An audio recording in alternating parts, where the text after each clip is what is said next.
बिस्मिल्लाहिर्रहमानिर्रहीम अस्सलामु अलैकुम। इन्फो टीवी में खुश आमदीद। आज 7 सितंबर 2022 रोज़ बुध 11 सफ़र बमताबिक 1444 हिजरी सऊदी अरब की ताज़ा तरीन खबरों के साथ मैं हूँ वसीम। अगर आप भी सऊदी अरब के गैर मुल्की हैं तो इन्फो टीवी को सब्सक्राइब कर लें, बेल आइकन प्रेस कर लें। आपको मिलेंगी यहाँ पर ऑथेंटिक खबरें। आज के न्यूज़ बुलेटिन में बहुत ही अहम अपडेट्स हैं, तो वीडियो को मुकम्मल देखिएगा। शुरू करते हैं पहली खबर के साथ।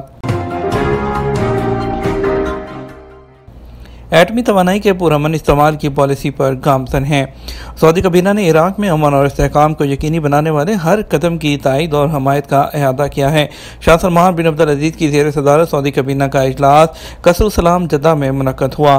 सऊदी खबरसां एजेंसी SPA के मुताबिक इजलास के आगाज़ में शाह सलमान ने काबीना के अरकान को चीनी सदर के मकतूब से आगाह किया। उन्होंने बताया कि मकतूब का ताल्लुक चीन और सऊदी अरब के दोस्त अवाम और मुल्कों के बाहमी ताल्लुकात और मुख्तलिफ शोबों में उन्हें मजबूत बनाने से है। अरब ममालिक के अंदरूनी अमूर में ईरान की मदाखलत से निमटने पर गौर। ईरान के साथ बहरान में रोनमा होने वाली तब्दीलियों का जायजा लेने वाली अरब कमेटी का इजलास मंगल को काहिरा में मुनक्कद हुआ। सऊदी वज़ीर ख़ारजा शहज़ादा फैसल बिन फरहान ने अरब कमेटी के इजलास की सदारत की। शहज़ादा फैसल बिन फरहान अरब वज़ीर ख़ारजा के इजलास में शिरकत के लिए मसर में मौजूद हैं। सऊदी अरब में एक हफ्ते के दौरान 8,933 बच्चों की पैदाइश। सऊदी वज़ारत सेहत ने कहा, गुज़श्ता एक हफ्ते के दौरान 23 से 30 अगस्त तक सऊदी अरब भर में 8,933 बच्चों ने जन्म लिया। आदम वेबसाइट के मुताबिक वज़ारत सेहत ने ट्विटर पर बयान में कहा कि रियाद रीजन में सबसे ज़्यादा विलादतें हुई, जहाँ 2,286 बच्चे पैदा हुए। सऊदी अरब में पैदा होने वाले कुल बच्चों का 25.6% रहा। और इसके अलावा मक्का मुकर्रमा रीजन में 1,804 जबकि मशरक़ी रीजन में 868 बच्चों की पैदाइश हुई। निजरान रीजन में 249, वासी रीजन 585, मदीना मुनव्वरा 636 और इसी तरह बिलतरतीब दूसरे रीजन्स में तरतीब रही। खलीजी ममालिक के गैर मुल्की विजिट वीज़े पर आकर उम्रा कर सकते हैं। टूरिज़म या विजिट वीज़े पर खलीजी ममालिक में मुकीम गैर मुल्की सऊदी अरब आने पर उम्रा कर सकते हैं। सबक वेबसाइट के मुताबिक खलीजी रियासतों में रहने वाले गैर मुल्कियों को एतमन्ना के ज़रिए उम्रा इजाज़तनामा जारी करना होगा। वज़ारत हज और उम्रा ने कहा, दुनिया भर से आने वाले उम्रा ज़ायरीन को नई सहूलतें फराहम की जा रही हैं। वज़ारत ने कहा कि खलीजी ममालिक में मुकीम इकामा होल्डर गैर मुल्कियों समेत शेंजन वीज़ा हासिल करने वाले, अमेरिका और बरतानिया का वीज़ा हासिल करने वाले लोगों को भी विजिट वीज़ा जारी किया जा सकता है। वज़ारत ने कहा, ऐसे लोग एतमन्ना के ज़रिए उम्रा और मस्जिद नबवी में रोज़ा अतहर की ज़ियारत के लिए इजाज़तनामा हासिल कर सकते हैं। मस्जिद हरम में बच्चों को लाने के ज़वाबित क्या हैं?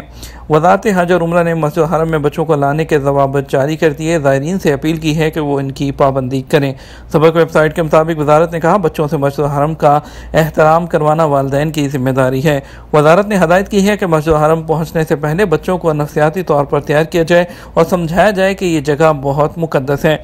यहाँ खेल कूद या दूसरों को परेशान करना मना है। यहाँ खामोशी से मनासिक की अदायगी की जाती है। बच्चों को ये भी सिखाने की ज़रूरत है कि मस्जिद हरम की तमाम चीज़ें इंतहाई मोहतरम हैं, जबकि उसकी राहदारियाँ दौड़ने और खेलने के लिए नहीं।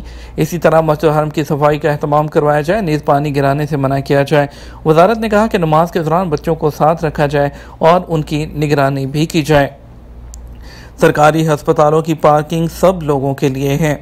मक्का मुकर्रमा वज़ारत सेहत के तर्जुमान ने वो दफ्तर के तर्जुमान हातिम अल मसूदी ने कहा कि सरकारी हस्पतालों की पार्किंग डॉक्टरों या अमले के लिए मखसूस नहीं। सबक वेबसाइट के मुताबिक उन्होंने कहा, यह पार्किंग अवामी है और हस्पतालों से रजू करने वाले तमाम लोगों के लिए आम है। वाज़ेह रहे कि मक्का मुकर्रमा में बाज़ शहरियों ने शिकायत की है कि सरकारी हस्पतालों की पार्किंग बंद रखी जाती है। रजू करने वाले शहरियों से कहा जाता है कि ये पार्किंग डॉक्टरों और हॉस्पिटल के अमले के लिए मखसूस है। उसके बाद शहरियों को अपनी गाड़ियाँ पार्क करने में काफ़ी मसाइल का सामना होता है, जबकि बाद मरीजों को अस्पताल के दरवाजे के सामने उतारना ज़रूरी होता है। तर्जुमान ने कहा, अगर पार्किंग में गुंजाइश है तो किसी को पार्क करने से रोका नहीं जा सकता, जबकि पार्किंग में जगह ना होने की सूरत में कम से कम इतनी जगह बाकी रखी जानी चाहिए कि मरीजों को सवार करने और उतारने की सहूलत मौजूद रहे। उन्होंने कहा, हर अस्पताल की पार्किंग में माजूर अफराद के अलावा गुर्दे के मरीजों के लिए अलग और मखसूस पार्किंग मौजूद है, जहाँ आम लोगों को गाड़ी खड़ी करने से मना किया जाता है। PIA की अल-कसीम शहर के लिए परवाज़ें। पाकिस्तान की इंटरनेशनल एयरलाइन उसने कसीम शहर के लिए अपनी फ़्लाइट्स को वो शुरू कर दिया है। और सऊदी अरब की General Authority of Civil Aviation ने 2020 में PIA को अल-कसीम के लिए हफ्तावार 2 परवाज़ें चलाने की इजाज़त दी थी, जिन्हें कोरोना की वबा के बायस रोक दिया गया था। उस वक़्त PIA के तर्जुमान ने बताया था कि PIA कसीम के लिए इस्लामाबाद और मुल्तान से हफ्तावार 2 फ़्लाइट्स का आगाज़ करेगी। पाकिस्तान के इंटरनेशनल जो एयरलाइन है उसके CEO के मुताबिक जो है उन्होंने कसीम शहर के लिए दरख्वास्त दी थी, जिसको मंजूर कर लिया गया था। अलकसीम के लिए परवाज़ों में PIA की दिलचस्पी क्यों थी? कसीम सऊदी अरब में PIA का 5वां स्टेशन है। PIA सऊदी अरब के शहर दमाम, जद्दा, रियाद और मदीना के लिए पहले ही परवाज़ें चला रही है, जबकि PIA के हुकाम की जानब से कसीम शहर के लिए भी दिलचस्पी जाहिर की गई थी। PIA का कहना था कि मुख्तलिफ वजूहात हैं, जिसमें एक ये कि उम्रा ज़ायरीन के लिए आसानियाँ पैदा करना है। पाकिस्तान की जो एयरलाइन है उसकी सालाना आमदन का एक बड़ा हिस्सा हज और उम्रा से हासिल किया जाता है। PIA उम्रा या हज के लिए ज़्यादातर जद्दा एयरपोर्ट इस्तेमाल करता है, जो दुनिया के जो मसरूफ़ तरीन एयरपोर्ट है उसमें से एक है, और हज और उम्रा के दिनों में जद्दा एयरपोर्ट पर रश मज़ीद बढ़ जाता है। इसलिए कसीम जद्दा एयरपोर्ट से निस्बतन कम रश वाला हवाई अड्डा है, जिसमें ज़ायरीन के लिए भी आसानी होती है। और उन्होंने मज़ीद बताया कि जद्दा एयरपोर्ट की तरफ जाते हुए परवाज़ मीकात की हदूद से गुजरती है, जिसकी वजह से दौरान परवाज़ ही एहराम बांधना ज़रूरी होता है। अलकसीम की परवाज़ में एहराम दौरान परवाज़ बांधने की ज़रूरत नहीं होगी, क्योंकि ये मीकात की हदूद से बाहर है और सिर्फ मक्का से 1.5 घंटे की मुसाफत पर है। इसके अलावा जद्दा एयरपोर्ट पर रश के बायस महंगा एयरपोर्ट भी तस्वर किया जाता है। आइंदा साल मज़ीद 18 पेशों की सऊदीज़ेशन होगी। सऊदी वज़ीर ट्रांसपोर्ट सालेह बिन नासिर अल जासिर ने कहा, अगले साल के दौरान 18 पेशों को मुकामी बनाने के लिए काम कर रहे हैं। सऊदी अरब के विजन 2030 के मुताबिक मुलाजमत के मज़ीद मौक़े के लिए कोशा हैं। अरब न्यूज़ के मुताबिक दारुल हुकूमत रियाद में मुकामी फोरम से बात करते हुए नासिर अल जासिर ने बताया कि सऊदी अरब का ट्रांसपोर्टेशन सेक्टर अपनी तमाम खिदमात में सऊदी शहरियों के तनासब को बढ़ाने के लिए काम कर रहा है। सऊदी वज़ीर ने कहा कि ट्रांसपोर्टेशन का निज़ाम अपनी तमाम खिदमात में लोकलाइजेशन के तनासब को बढ़ाने के लिए काम कर रहा है। हम को पायलट के प्रोफेशन के लिए मुकम्मल जो लोकलाइजेशन है उसके करीब हैं और जल्द पायलट्स की मुकम्मल लोकलाइजेशन जो है वो हासिल कर दी जाएगी। उन्होंने इवेंट से खिताब करते हुए कहा कि सऊदी अरब के पास एक वसी और जामे हिकमत अमली है जो सऊदीज़ेशन और मुकामी मवाद के दरमियान फ़र्क करने में मदद देगी। रियाद में पोलैंड के सकाफती ताइफे का लोक मौसीकी पर रक्स। रियाद के सफारती इलाके में कायम कल्चर सेंटर में पोलैंड की मखसूस धुनों के साथ आलमी शोहरत याफ्ता सकाफती और इलाकाई क्लासिक डांस पेश किया गया, जिसे पोलैंड के मारूफ मौसीकार स्टेनिस्ला हडियाना से मंसूब किया गया। अरब न्यूज़ के मुताबिक वजारत सकाफत का theatre and performing arts commission इस मुनफरद तकरीब की मेज़बानी कर रहा है। एक हफ्ते के लिए होने वाला ये सकाफती शो 7 सितंबर तक जारी रहेगा। अहले खाना बिरून मुमलिकत से यानी बाहर हैं सऊदी अरब से, तो उनके खरूजों में तोसी कैसे करवाएं। सऊदी अरब में पिछले साल से इकामा कवानीन में काफ़ी ज़्यादा तब्दीलियाँ की गई हैं और ये सहूलत दी गई है कि आप सऊदी अरब से बाहर रहते हुए भी अपनी छुट्टी में और अपने इकामे की जो है उसकी मुद्दत में तोसी करवा सकते हैं। इससे पहले ये सहूलत मौजूद नहीं थी, सऊदी अरब आना लाजमी होता था।